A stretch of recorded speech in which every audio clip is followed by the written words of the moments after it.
Alright, so my last one that I just made about what Dana should do for 300 actually got a decent chunk of views in one day. I wasn't expecting that, but I'm not trying to work a 9 to 5 when I get older, so I'm going to keep uploading the MMA content if that's what you guys like, because if anybody knows me, I could talk about MMA for hours. I know the most about MMA than anybody else.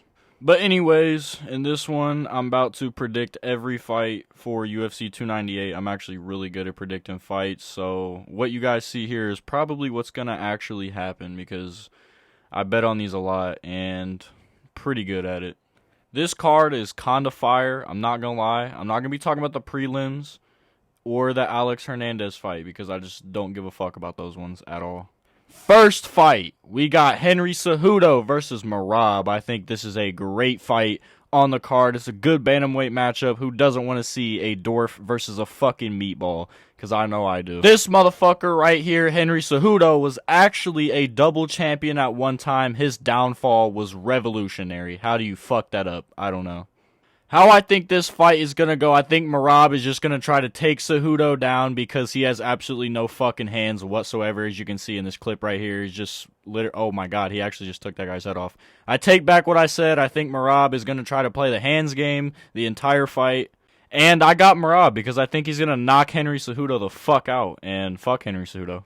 Next, we got Ian Macucko Gary versus Jeff Neal. There's not much to say about this fight. I think we all know what's going to happen. It's kind of pretty one-sided, honestly. But the main thing I want to talk about is I fear for Ian Gary at this next press conference. I think he needs to try to lay low as possible, because if he says one thing, it's instant ups in the air on his wife, man. On God. In my opinion, I think Ian Gary is one of the top 5 kickboxers in the MMA right now. He's so skilled. He's very technical when it comes to head kicks and all that. This kid can fucking bring it, and he will knock you out and also flip off your entire fucking bloodline because he just doesn't care.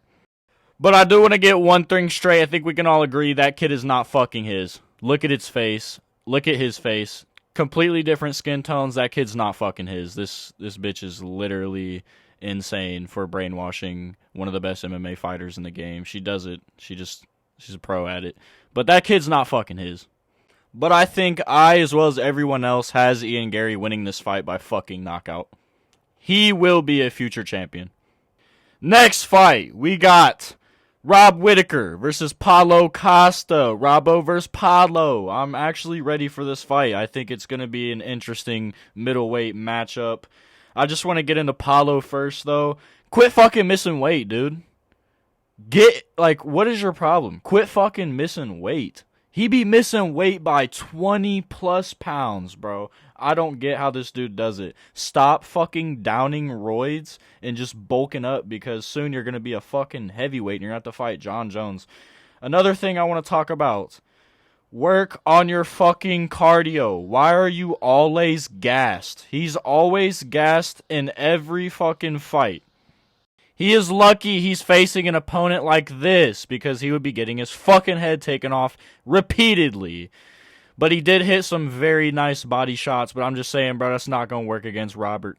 That ain't going to work against Cop Robbo. He's absolutely going to kill you in that cage. And that's even if you fucking make weight, because I predict you to miss it by at least 70 pounds. Now let's talk about Rob Whittaker. I think he really needs this fight way more than Paulo does, because Paulo can just eat his way out of a fight if he thinks he's going to lose. That's not the case for Rob Whittaker. This dude will actually get in the octagon against anyone you put him up against. He's still a good rank right now. I think the future in the middleweight division, he can still get back up to the top, especially if Adesanya leaves and tries to follow Alex, which is honestly pretty close to happening right now. I think Alex will go do that. But for Whittaker, you got good striking, bro. The only thing you got to do against Paulo is don't get close, because he might fucking eat you and go up 30 pounds. Just don't get close to him. You got better striking than him. Punch his fucking head off, and I got Robert Whittaker in this fight by knockout. And if not, I got him going to decision, because Paulo he gets gassed too fucking easily because he eats too much. Getting into the main event, I'm going to be pretty quick about this one. I don't know who's going to win, so I'm not going to fucking pick anybody. I'm not even going to bet on this fight. If Volk loses, I'm going to hate to see him go because he's just an absolute competitor. I think he has the ability on an actual full fucking camp where his team doesn't just send him in and get fucking knocked out. I hope he continues the streak, and he's just a fucking wholesome guy. And now here's Ilya. He's only the 5th ranked fighter, but I do believe he does deserve this title shot. He is one of the best boxers, if not the best, that I've ever seen.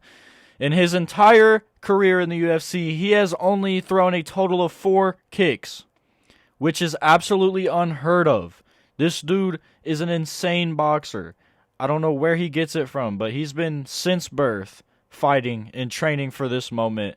And if he gets it done, I won't be mad either. I would hate to see Volk go, but I wouldn't be mad to see this guy as champion. I think he has a very good future in the UFC because he just takes people's fucking head off. Oh my God, you see that? Jesus, that guy just went, oh my God. All right, that was kind of unneeded. That was unneeded, Ilya. You didn't need to do that.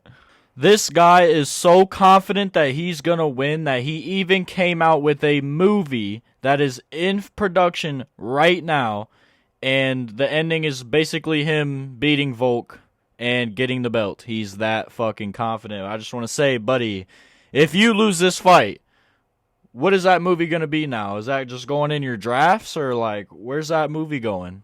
Like, if you lose, what happens?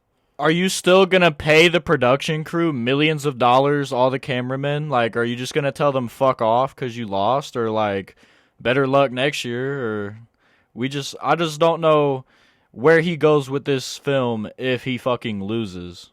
Now, I want to talk about who his possible title shots are if he was to win the fight. And I think if Aljamain Sterling beats Calvin Kattar, I think give it to him because that entire division is just people who have already fought each other already.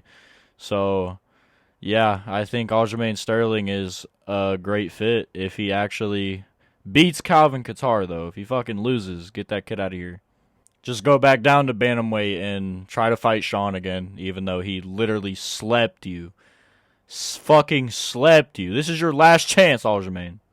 And now, if Volk wins, I think he doesn't fight anyone. He's beat everybody. I don't know where he goes. You either go down or up in weight class, bro. There's no one else left. You've beaten everybody. Maybe Aljamain Sterling. There's your next fight. But I think that's pretty one-sided. That's why I think Topuria is going to win. Dana's going to rig this because he doesn't know where to go with this division. If Volk wins, there's nothing left to do. So, yeah. And that's my predictions for UFC 298. I think it's going to be a pretty good card. I think it's better than 300 is right now, which is honestly sickening to fucking say. Dana said he's going to announce the main event. Hopefully it's not some fucking bullshit. We don't want Bilal versus Leon. So hopefully he does it right. And let me know your guys' predictions in the comments because I actually want to hear some and tell me what I got right, what I got wrong. I want to hear all the delusion.